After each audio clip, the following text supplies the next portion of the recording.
Ayoko na. Break na tayo. Parang huminto ang mundo ko nang marinig ko ang mga salitang yan. Mula sa taong pinakamamahal ko. Sabi nila, kalimutan ko na lang daw. Marami naman daw iba dyan eh. Pero bakit kahit anong pilit ko, di ka pa rin mawala sa isip ko? Sana ganun lang kadali mag-move on. Sana ganun lang kadali makalimot.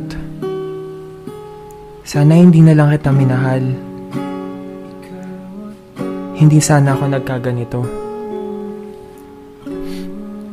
Namimiss ko na ang mga ngiti mo. Ang mga mata mong puno ng pagmamahal. Ang bawat yakap sa tuwing malungkot ako. Ang magkahawak nating kamay. Ang lamig ng boses mo habang sinasabi mo yung mga katagang mahal na mahal kita. Sana tayo na forever. Hanggang dito na lang siguro.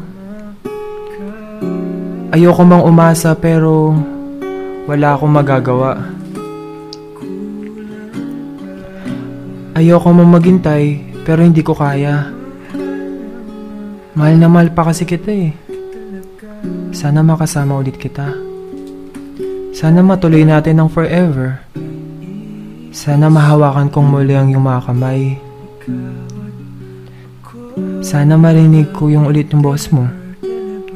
Sana maramdaman ko ulit yung yakap mo. Sana matupad ang mga sana.